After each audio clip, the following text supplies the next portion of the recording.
What is up, guys? Teddy Cornwell here.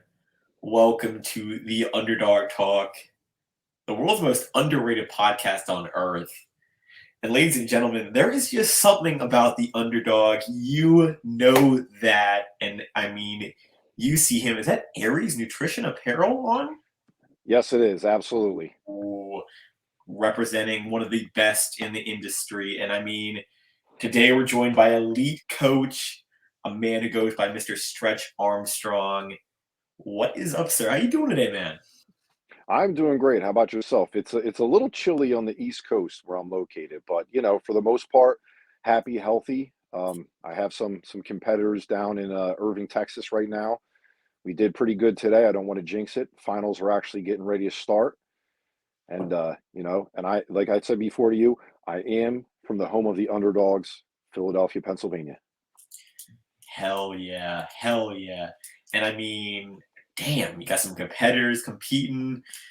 Hey, that's the best feeling as a coach. And let's not jinx it, obviously, but hey, show day is the best day, they say. Now, I mean, we're post 2023, Mr. Olympia. What were your thoughts on the event if you watched them? Do you have any clients in it? And did you agree with the placing stretch? So this is hard because I have to follow up after Derek Lunsford. Now, I've met Derek quite a few times. I was affiliated with Animal a few years ago. Okay. So before he really took off, and he won his pro card, I had the pleasure of meeting and hanging out with him at the booth at the Arnold.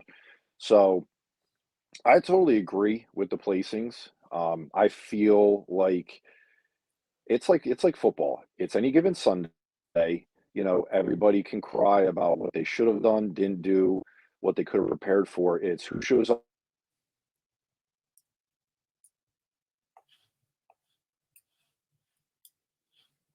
Any given Sunday, I love that. I think that's the motto, stretch. Any I given I Sunday. I'd also like to say that because of social media, I think a lot of people gave Hadi some very bad backlash. Mhm. Um, trying to say he was a poor sport, walked off stage very unprofessional. For anybody who follows the sport of bodybuilding, you know that here's an individual who already has the language barrier, and also he's got a hearing deficit. So you combine those two, there's a lot of factors going on that could he have walked off because he was upset? Potentially. Do I think that there's a deeper rooted source than that? I just felt like a lot of people wanted to take a jab at him, and call him a poor sport when, we really don't know the full situation. 100%. And to play devil's advocate, obviously, he did hug Derek right after Derek won. And then he played devil's advocate. I think Derek, social media was really unfair to Derek. A lot Yeah. of people had Hadi winning, and a lot of people were coming at Derek with threats and stuff, which, at the end of the day, it's the sport. You never come at someone, fan, Correct. especially. That's just not something you do. And even more into the sport, people were just coming at him saying, Hadi won, Hadi. I mean, at the Right. end of the day, it could have gone either way. Both gentlemen were there to play. I think, the judges made the right call at the end of the day, and obviously they did a full breakdown of why Derek won. Correct. And I think that really kind of opened. If you really didn't listen to that, and I don't think you have any right to be Team Hadi or Team Derek, you need to listen to what the judges saw, what the judges, why the judges picked Absolutely. Derek and Stretch. I think we're on the same page as that. And obviously, even going third, And fourth. it's like anything else, and it's like any other sport. If you are a fan of a certain if you're a fan of a certain team, you never want to see your team Yes. lose. You're going to look at the referees as they're calling bad calls, they're doing this, they're going to do that. And you know what? We're all good at calling judging from the sideline. We're not there in person. We're not taking the role. So, I've never been one of these individuals. If I had anybody lose or I didn't agree, I didn't start posting stuff on social media, bad mouthing the IFBB or the NPC or anything like that. Because you know what? At the end of the day, they have their job. You respect it. You come back better, and you just do what you have to do. Yeah. And I think that lit a fuel under Hadi's ass. And I think he will be back, and we'll see him and Derek competing for hopefully a while. And I think it's going to make the sport of bodybuilding so much more entertaining, stretch, and really Absolutely. just And seeing before those. we get too far, before we do get too far, I am a big fan of Nick Walker's. He grew up Yes. right Yeah. around my area. I met this gentleman when he was very young. I've watched what he's become. So, I am a fan of his because I've not only worked out with him, spotted him in the gym, but I've watched his growth. It would be very rewarding for me to watch him achieve something that he called into existence at a very young age. Yep. And obviously, I think if he didn't get the injury, I mean, he would be battling in that the first call out. No doubt about that in my mind. He's a true competitor, Absolutely. true warrior, and what he's done in his limited time so far on stage has been nothing but impressive. And then we got to shout out Samson, obviously 2 years, Samson, amazing. and I hear he's an Amazing. amazing person overall, truly a blessing for the sport of bodybuilding. Brandon Absolutely. Stewart. I think we're really blessed right now with so many awesome bodybuilders, Stretch, who are really great advocates for the sport of bodybuilding, who are really just really love the sport of bodybuilding. Hunter Labrada loves the sport of Yeah. bodybuilding in his Grew blood. up in it. Like Lee, Yes. Lee is his father. We've had Hunter on the podcast, and Amazing. shout out to Hunter, and he was on the podcast, and he was. And one thing that stood out to me about Hunter is he goes after I think last year's Mr. Olympia, he goes, I wasn't okay. I'll be honest with you, I Mm, wasn't okay mentally because obviously he didn't place where he wanted to be, and he talked about right. how it's okay not to be okay, and it kind of got me thinking like it is okay not to be okay. Be open about what you're feeling. Talk to someone, and just kind of in life in general. And that was a really good message by him. But enough about the Olympians. Obviously, great show, great, great event by Dan and Jake Wood, obviously this year, and can't wait to see it back in Las Vegas. Stretch now you know, tell me about you. When did you get into fitness? What's your background? Obviously, you talked about growing up where the underdogs are of Philadelphia and Hungry Dog, or what is Hungry Dogs Run Faster, I think is what you guys used to say, and that is true. Tell me a little bit Yeah. about yourself, Stretch. So I got into competitive bodybuilding. It was just something as I got older, there's very few outlets for individuals who played sports or any type of team sports growing up. And, I feel like most athletes, we always chase that thrill. We always want to improve. We always want to prove ourselves. So as I, was always kind of interested in fitness and then got more serious about it, I noticed that I wanted to take the shot of competing. Once I actually dove into it, I realized there's a lot of things that I do not understand about this. So that greatly sparked my interest because even though I'm coaching people, I tell individuals, if you meet somebody and they say they know it all, they're not they don't have true intentions of always trying to self-improve. Yep. You should always be learning. Whether you're a coach, a competitor, an athlete, you should always be striving to learn more information, new ways, new tactics. So, and I dove right in. I was hungry. I wanted to prove myself. They say that bodybuilding is a team sport. I agree that the circle around you will definitely help you, but at the end of the day, if you're not doing it, nobody's doing it for you, and nobody's showing up for you. That's what I loved about this because I didn't have to rely on anybody but myself. So that was the fuel that burned deep inside of me to really try to achieve a look and bring a look for my height. I'm almost 6'6", so there's not many professional bodybuilders over 6'2" or even 3 in any classes. I mean, it's very rare. Yep. So I gave it my all. I've placed very well at some national showings. But when I try to break down the science of what they're looking for at the IFBB level, it gets down to the intricacies as far as the shape of your genetics. If your abs line up perfectly or if they're off a little bit. Like when I start saying and really telling individuals the nuances behind it, they really start scratching their head like, does it really get that deep? And I'm like, oh yeah, it gets deep. You're talking about having a perfect body, a perfect body. That's what they want to see. That's what these top elite Olympians, they're achieving a status that not even 1% of the nation or the entire world can achieve. and we also had Branch Warren on the podcast, and Branch is famous for saying, "I freaking love bodybuilding because it's me and it's only me. It's only me." And I think that's true about bodybuilding. Obviously, as you implied, you got the coaches like yourself, you got your support system, but at the end of the day, you're the one doing the leg presses. Yes, You're the one doing the bench press. No one's gonna be doing that bench press for you. They might be spotting you, but you're the one lifting that damn weight. And I think that's what attracts somebody to go to bodybuilding. And you can just really let it all out. I think the gym's that place where you can go, you can let it all out. If you have a absolutely. bad, bring the noise and just let it all out. At the gym. Now, I think I can really only think of really the tallest bodybuilder I could really think of besides you, obviously at 6'6", would be Sebum, and Sebum's definitely an anomaly in that height wise. Right. There are a few guys overseas. There's a guy in the UK. There's another guy from France. They're about 6'6". The one guy from France, I think he's a classic pro. He's 6'7". Um, but it's the structure at that height that looks completely different compared to the 6-foot guys. I mean, look, Nick Walker's 5'8", 5'7". You Wow. put 280 pounds on a guy that's that size. It looks completely different than a guy who's 6'5" or 6'6" that weighs 280. You know what I mean? They just look like a basketball player at that point. So, you know, it was a lot of trial and tribulation. I worked with some top coaches in the industry because I knew that I didn't have the answers, and that's why I preach to a lot of the young guys that come to me. I said, listen, you come to me because you don't want to make the mistakes I've made.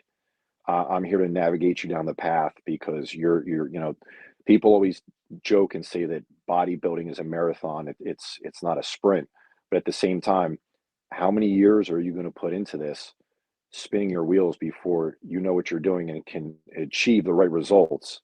You know, Mm. by the time you hit your 30s, most of us are starting families. You know what I mean? Most of us are, embedded in our careers. Is bodybuilding your number one priority at that point? So in your early 20s, when you're hungry and you're getting into fitness, why make all the mistakes that everybody else did when you can get And that's the importance of yourself coaching, a good obviously. coach? And that, I think Yep, and that's the 100%. importance of coaching. As I totally agree with you. You've been there, you've learned, you've seen those what you did wrong, you've learned from it, you have that experience. Now I've been able to talk to George Farah, Chris Aceto. So what Mm. set you apart from other coaches? What is your training philosophy, Stretch? What makes you different from other coaches out there?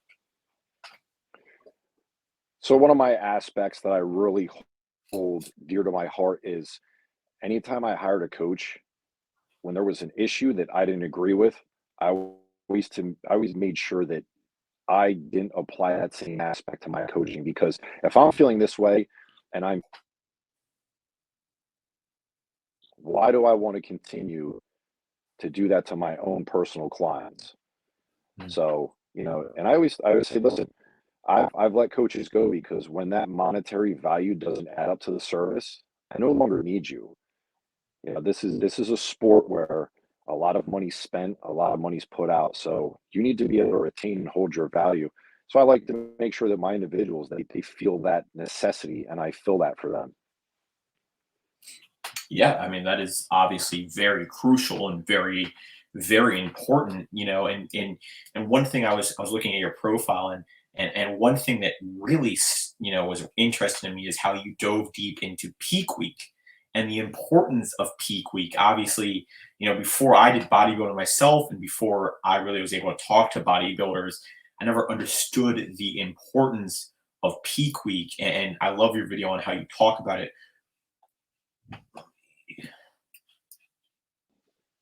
As I was saying before that, one thing that really caught my eye was how you talked about peak week and the importance of peak week. And you did a video on that. And obviously, before I got into bodybuilding and understanding the importance of it, I never realized how important peak week is. And obviously, as a coach, that's really where you do the final touching. So, Stretch, how important is peak week?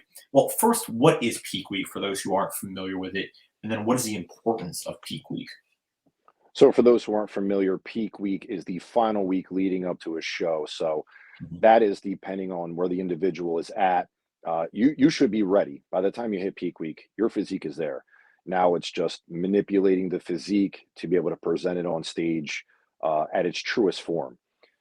For most people, they call it Hell Week because depending on the responses from the body, a lot of people have to go very low carbs to no carbs for a couple days. There's water loading, there's sodium manipulation.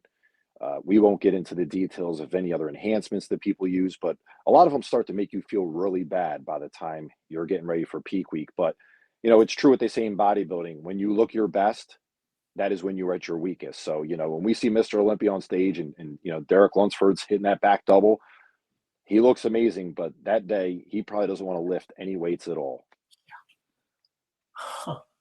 I never thought about it like in that aspect. When you look your best, you're probably feeling your worst, and yeah, when you look your best, you're feeling your worst. That analogy is quite interesting to me. Now, if someone does peak week wrong, can they still perform and win?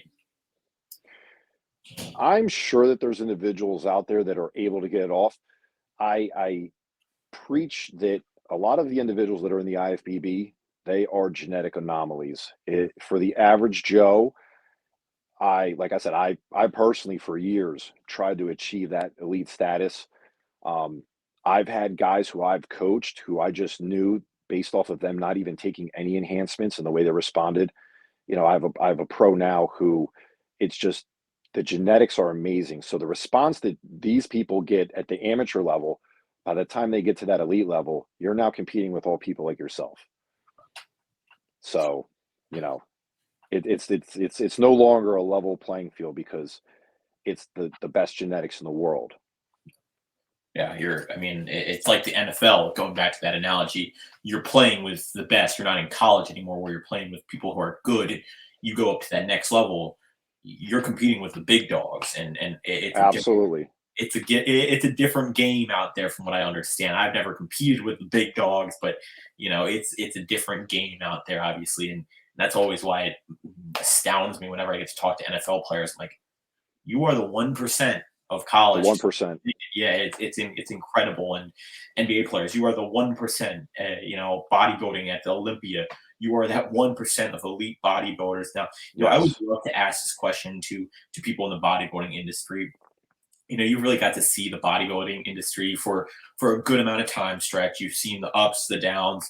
I'm sure you've seen many Olympias. Do you see bodybuilding going in the correct way, or I should rephrase that, the way that it's becoming more popular? I think because of social media, it's taken off a lot more.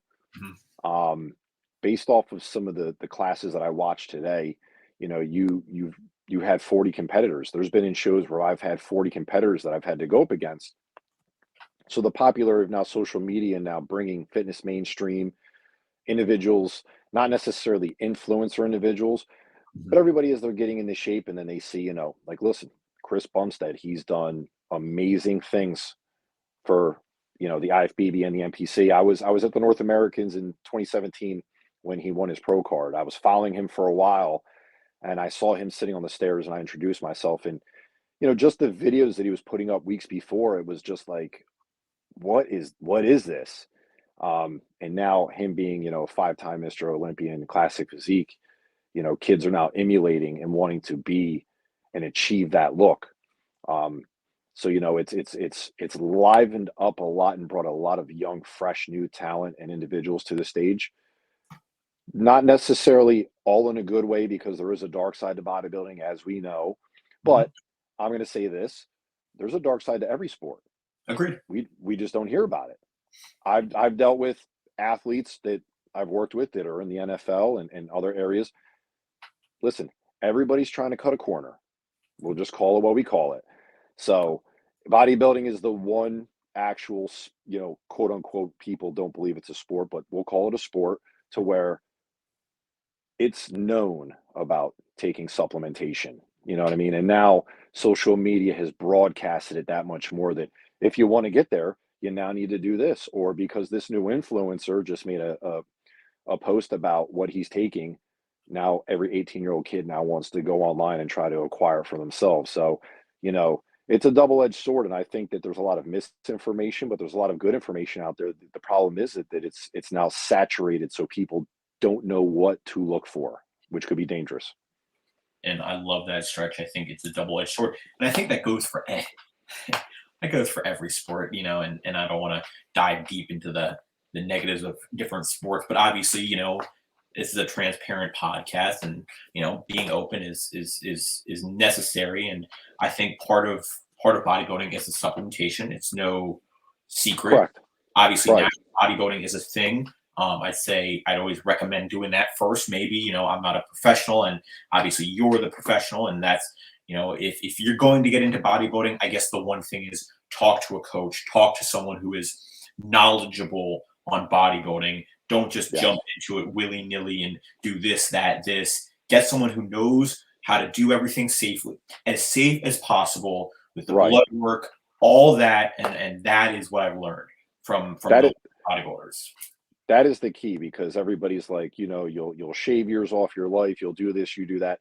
I always use this as an analogy, and people laugh as soon as I say it. I say, you take 15 aspirin, it'll be the last headache you ever have in your life. No matter what you do in excess in life, there's going to be a repercussion.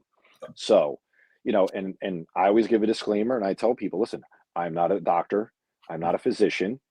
You are coming to me based off of my experience. Mhm. I can only recommend what if you decide to divulge in this type of supplementation. My recommendations for you, as we monitor blood work, we monitor blood pressure, glucose levels, all that kind of stuff to make sure that you're healthy. That doesn't mean that 20 years down the road something might not pop up, but we're just trying to mitigate factors as we approach them based off of supplements that you're taking. You know, Doing it as safely as possible ultimately, and I think that's key if you really want to go down that route, and that's something that you obviously got to talk with your family about. I think it's not a you decision, it's a family decision if you want to go down that route, because absolutely. loved ones are going to be there when you're at that peak week, at that stage where you're about to get on stage and you're just not yourself. You want to surround your, and that's where, to me, bodybuilding is a team sport, not directly, but you do want to surround yourself with good people when you're Yes. bodybuilding, who are going to be there understanding that you're going through it. And I think Hunter LeBrod actually made an amazing point, and this might be the key mentality. Hunter goes, I love this sport. Why would I be negative towards someone when this is my choice to do this sport? And that's how I always started thinking about it. Why be negative? Why be mean? Why lash out at people when I chose to do this sport? This is my Right. doing. If I have some negative effects, this is my doing. I chose to be in the sport because at the end of the day, I love it, and I love bodybuilding. And I think bodybuilding is going in the right direction. Obviously, shout out C-Bum. Yes. From what I've heard, has not been on the show yet, but one of the most humble. Soon. He'll be on soon. Oh, let's hey. But what I've heard about him is one of the most humble people in the world. Very much. And then even shout out, we had Derek on the podcast, and Derek, again, one of the most humble, just down to earth, genuine people. I mean, And that always amazes me is that these guys that are at the top, mhm. they practice humility so well. And then you have people who think so highly of themselves that are, very minuscule within an industry or basically irrelevant and treating people like dirt. I'm not going to say a person that I've met a few times and I've watched them, very famous individual in the fitness industry, um, just be so rude to their fans. I watched a young man out in Ohio. Him and his dad were at the gym. This guy wasn't even working out, and he just asked if he can get a picture taken. And the guy just blew the kid off. And I'm thinking, people have traveled here. People have waited in line to see you. They've bought your clothing. They've bought merchandise. They're supporting your lifestyle that you now live. Yeah. And you're going to crush this young kid's dream just to not take a picture with him and just blow people off. And I've witnessed two occasions where he was just very rude, and karma always comes back. That's what I'm a firm believer in. Agreed. What you project out into the universe is going to come back to you. And this guy has had a very fast demise over the past couple of years, injuries and then other related things. And I'm a firm believer that is, karma coming back to get you, you know. And Yeah. that's why some of these individuals like Derek and I mean, C-Bum, just having that humility, that's why they continue to flourish. That's why they continue to succeed.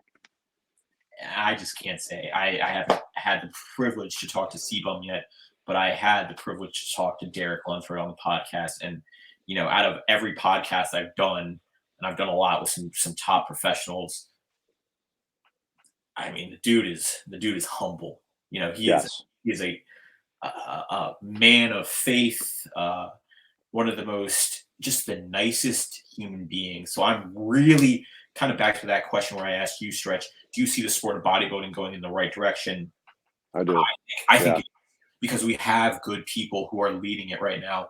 We have Derek, who is such a great representative of the sport. We have Sebum, who's taking the sport to another level that we haven't seen Correct. since maybe Jay or Ronnie, just taking it back to where it should be. So I think it really is going in the right direction. Obviously, double-edged swords are going to be in every sport. Yeah.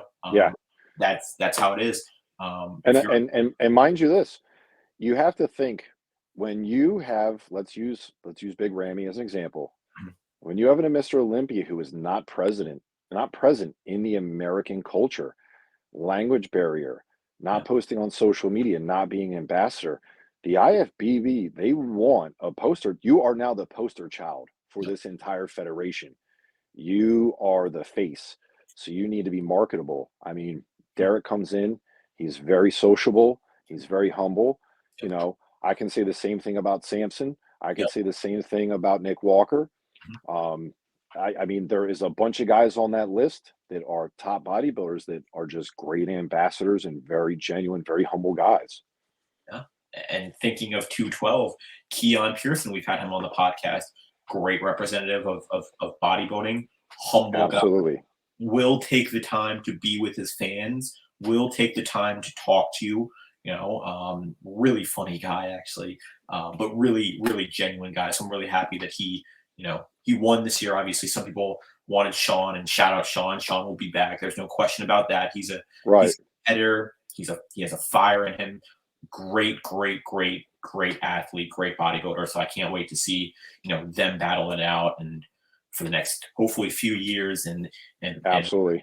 I'm really excited where bodybuilding is going. Stretch. Now, I do have to ask you, how many clients do you have right now? Do you have any IFBB pros? Do you have anyone who's becoming an IFBB pro? What is your kind of clientele like right now? So my clientele, I am a family man. I Mhm. do have a wonderful wife who supports me, probably puts up with me much more than she should. Two beautiful children. I have a daughter and a young son. So I am very family oriented. I do not like to bite off more than I can chew. I've had coaches who bragged about their rosters before. And because you're now shooting a number out to me, it's almost like, should I be impressed by it? Well, I'm not impressed by it because then the lack of detail is not there. I'm getting exactly what I'm paying for from you. Very minuscule answers, very short responses because you now don't have enough time because you've just tried to monopolize and take too many people on for monetary gain. Listen, we all love money, but at the same time, like I said before, I'm trying to provide a service. So I try to limit myself. This way I don't exceed, 60 people or more. Um, a lot of people would say, hey, listen, you know, I make more off of individuals who aren't into bodybuilding. Mhm. I try to scale more towards the gentleman in the 50 to 6-year-old range who's a professional, who's career oriented, who just lost his way a little bit, now wants to get in shape because he's further in life. And those are the guys who they're not going to ask a bunch of questions. Not that I don't care about asking questions, but they're not going to try to cut you off at every chase. They're Yeah. not going to try to, they get to the fork in the road. They're not going to want to, go left when you want them to go right. They just want to execute. They want to in great shape. They've now raised families. They're running businesses, corporations, and, they want to enjoy their life and be healthy. So that's what I really aim for. I do have a couple pros. I know this isn't going to air right away, but today I had a female competitor down there in Texas. She's going to get her pro card tonight, which is amazing. I have not that I know that she won yet, not that I know, We're not supposed to know, but um, I do have a gentleman competing tomorrow morning, and this is the best he's ever looked, and I think that he's got a really good shot. And I don't try to toot my own horn because I'm very humble in my responses with life. I'm fortunate with what I have. Would I love to be the next Chris Aceto? Would I love to be the next Hani? Would I love to one day, once those guys are done doing their job and moving on, hopefully I can continue to just keep leveling up. But it's a dog eat dog world. You know what I mean? So the underdog's got to work twice as hard to try to prove himself because we're in an industry now where there's no qualification to become a coach. Yeah. You know, how many coaches in the NFL just show up one day and they're like, I'm an NFL coach. Give me a team. Who wants me? No. They start at high school, then they go to college, then they graduate the steps. So it's like anything, it's anything else, you have to put skin in the game to prove yourself. And as long as I continue to keep proving myself, I will start attracting those genetic freaks, those anomalies, those people who are like, okay, you know what? I know this guy knows what he's doing. I'm going to put my whole faith in him. Let's see what we can go do. So, it's exciting at the same time. I'm not trying to rush it. I'm letting the process do its own thing organically. And I really, my main takeaway is it's integrity, man. Because if you ask a lot of people what integrity is, they can't even give you the definition of it anymore.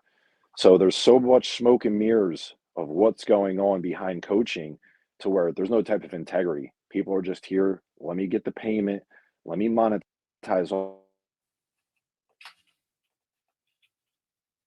I'll feed back into that integrity. And yeah, I truly agree, Stretch, on the importance of integrity is second to none. Second to none. I would add on to that. Now, let me ask you this: after seeing it all in the bodybuilding industry, what is your biggest tip for someone who's looking to get into bodybuilding, like you once were, sir, and like your clients may have been? What is your biggest tip for someone who's looking to get into bodybuilding?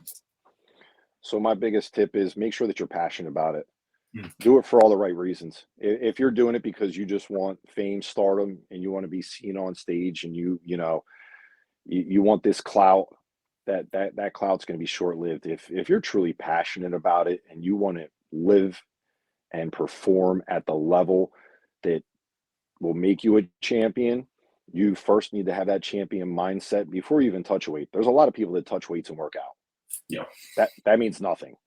If your mind isn't in this, you're not going to make it. I've been out to eat with my family in New Jersey, and I've ran into Nick Walker and his family out at a restaurant, and he's had his six-pack bag with him with his own meals that he's brought to eat because he does not he will not go off his plan. That's how serious these guys that are at the top are taking it.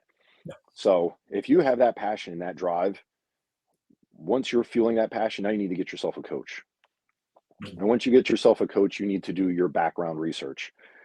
I always take a quote from somebody that I worked with in the past. He would say, expose the fake coaches, let them show the resumes. Most of the time on social media, it'll just be pictures of the guy himself without any actual individuals that he's worked with. Like I told you before, I'm not a genetic freak. I don't have the best structure. I always wanted to see guys who posted the average Joe. If you can turn the average Joe into something amazing, I know that I can work with you. So, look for a person who's posting their clients, resharing stories, putting up, comparisons and transformations, because that's when you know the proof is in the pudding. Don't just go off a guy who's posting himself. There's a lot of guys who've got awesome genetics and can take some enhancements and get in amazing shape. That doesn't mean you know anything about me, my structure, or what you can do with me. So, back to the whole social media thing. Back. It all ties back together. And shout out Nick Walker for bringing that to the family dinner. I love that story. I when I saw him there that day, I was like, really? He's like, yeah. I was like, dude, I get it. I mean, get it. He's a champion for a reason. Exactly. For a reason. That's, I guess it comes down to how bad do you want it now? Final topic. This is the Underdog Talk podcast.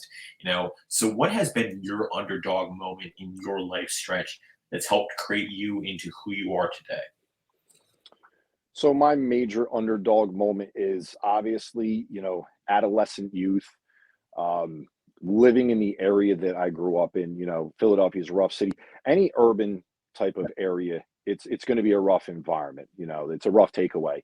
I I grew up in the late '90s. That's when I, was going through high school. So, MySpace wasn't out.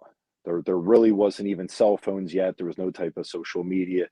So we're talking about a very different time. Um, so there was, I got involved with wrong, bad people, wrong people, made bad choices. And unfortunately, like anything else, and that's why I talk about karma. Karma will come back to get you. If you want to do negative things, you're going to have to pay the consequences. And unfortunately, I did some bad things when I was younger, had to pay the price for it. Shaved a couple of years off of my life, but it really gave me a perspective as far as who I am, because I'm not a stupid individual. I'm a very caring individual, and like anybody else, we tend to make bad choices. We're not going to make a bad choice in life. So when I had that time to really reflect on myself, it let me understand just who I was and what I wanted to become. And that's helped me to be able to now move my life in a completely different forward aspect. Where I'm at now as a family man, career orientated, and to be able to do and achieve the things that I've been able to do. I'm still set in that old school mentality of sometimes my filter gets in the way, only because, I don't like to bite my tongue, and I don't That's like tension between people. But, that's a good takeaway and a bad takeaway. And I tell my clients, I said, listen, before you sign up, we're going to get on a consult and we're going to talk. yeah. I'm straightforward. If I'm going to BS you, then I'm not doing you any type of service, especially if you're not doing what's needed in your programming for what we're trying to achieve. I'll be your cheerleader when it comes time to be your cheerleader, but I'm also going to be the warden when it's time for me to be the warden and lock you down, because, it's all about a service that I'm here to provide. And I've made many mistakes in my life too. I'm in the same boat. Sometimes you make those mistakes. You gotta learn from them, and you gotta become a better person. You gotta pick yourself Absolutely. up off the ground, and that is one thing. We all make mistakes. Ain't no one Yes. in this world is perfect. We've all made mistakes, and it's about how you learn from them, how you become a better person, how you move on from it and take it with you, but don't let it become you. If that makes sense, your mistakes don't become you. They You don't learn, define who you are. they don't define Right. things. They don't define who you are. You can be a good person, make mistakes, just learn from them. Be Right. honest with yourself. Have that talk. Hey, I made a mistake. Let's move on. Let's not let that happen again. Become the best version of yourself, and just Absolutely. keep on grinding every day. Every day on earth is another day on earth, as I always say. And I've learned from the best that, every day you get to walk this planet is another day you get to walk this planet, Stretch. And I'm so happy and proud of you for, fighting those demons, because, it's going to, being honest, it's hard to fight those demons and look those demons in the eye and go, I want to, I got to break free from them. It's a hard Yeah. task. It's a hard task. So, It is. proud And of and I I you. I think that the generation now is even more conflicted with the influence of social media and not knowing what's real, what's not real, what's influencing them, what negative outside influences are now, navigating them through life. Now, it's a very difficult time that we live in. And, like you said, the blessings of today, and just to be thankful. Stop looking at what the other man has. Agreed. Look at what you have now and be thankful for it. And if there's something that you want to achieve and go after, don't be lazy. Put the work in, you know. Nobody got rich or nobody got successful by sitting around and waiting for somebody to give them money or make them successful. They've put time and effort in. 100%. And uh, as I always say, be better than yourself the day before. So if that's just doing one more push up than yesterday, hey, to me that's a win. That's a One win, per, man. one, 1% is 1%, One you percent, know. 1%. If you can become better every day, that's all that matters. Look yourself in the mirror and become better every day. And now, Stretch, it's been such an honor and privilege to talk with you, man, on the podcast. Now, where can we find your social media? Where can we find that coaching link? The floor is yours, big fella. Thank you. So I am Mr. Stretch Armstrong on Instagram. That's just Mr. Stretch Armstrong with no spaces. I have links on there to go to my coaching page as well, or I'm on MrStretchArmstrong.com. Okay. So I have different packages, pricing. I also always like to get on consults with individuals. That way we can talk about their goals, their needs, anything that they're looking for, even if it's just lifestyle or possible competitors. Like I said, I really want to make sure that my service is exactly what people need. I don't try to overload myself with a lot of clients because, the details are what makes the physiques. Yeah. I like that. And Physique. the details are what makes the physiques, if and listen, you can only be an underdog for so long. As you keep scratching, eventually you're going to get to the top, or you'll make your way from the bottom. If you're at the bottom, there's nowhere else to go up but up. So then I guess you become a top dog or a top G. I don't know what you become after that. I haven't I seen guess that. it depends on what area of the country you're from, you know what I mean? Uh-huh. Yeah, that's So, true. That's true. Well, first person to either DM Stretch or book a call with him, send me a screenshot. I'll get you a special box full of goodies out, a Sean Ray autograph as well. Make it happen. nice. I mean, one of the rising stars and an underdog. Let's just say it how it is, an underdog, and you always got to support the underdogs because there is just something about the underdog. And Stretch, you will become the top dog soon enough. You're putting in the dues and you're working your ass off. And hey, that's all you can do at the end of the day, man. That's all you can do at the end. That, that's it. Get busy living or get busy dying. Get busy living or get busy dying. Damn right, guys. Yep. Forget to like, comment, and subscribe on this video. Until next time, guys, Stretch Armstrong and the underdog out.